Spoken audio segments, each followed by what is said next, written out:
गटनेता निश्चितीनंतर भाजपमध्ये महापौर पदासाठी हालचालींना वेग. 48 तासांमध्ये मुंबई महापौर पदाचा उमेदवार ठरणार. फडणवीसांसोबत अमित साटम आणि शेलारांची बैठक. शिरवडकर, शीतल गंभीर आणि रितू तावडेंचं नाव चर्चेत.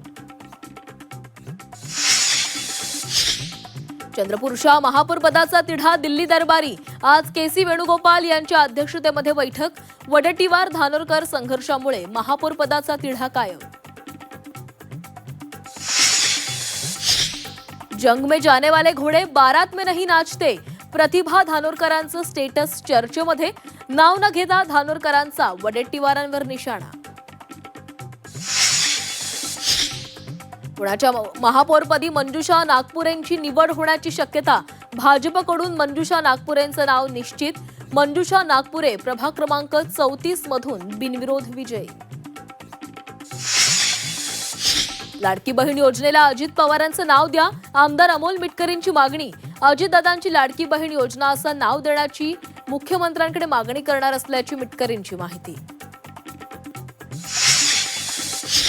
अजित पवारांच्या निधनानंतर विविध संस्थांची पदं कुणाकडे जाणार? पुणे आणि बीडचं पालकमंत्रीपद कुणाला मिळणार याची चर्चा. सुनेत्रा पवारांकडे पद देण्याचा नेत्यांचा आग्रह.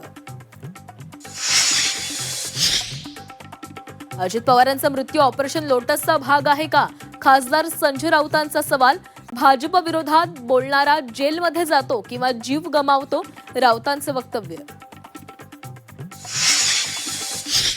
लाडकी बहीण योजनेवरून महायुतीमध्ये श्रेयवादाची लढाई. लाडकी बहीण योजना आम्हीच आणली. वैद्यकीय शिक्षण मंत्री हसन मुश्रीफांनी घेतला एकनाथ शिंदेंचा समाचार. नागपूर महापालिकेमध्ये काँग्रेसचं आंदोलन. अतिक्रमण विभागाच्या कारवाई विरोधामध्ये आंदोलन. आंदोलक आणि पोलिसांमध्ये झटापट.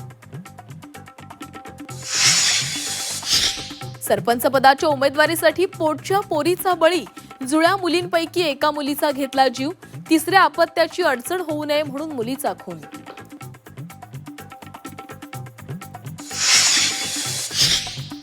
कोस्टल रोडच्या बोगद्यामध्ये अपघात. भरधाव मर्सिडीज कारची बोगद्यामध्ये धडक. अपघातात 3 जखमी, 3 वाहनांचं मोठं नुकसान.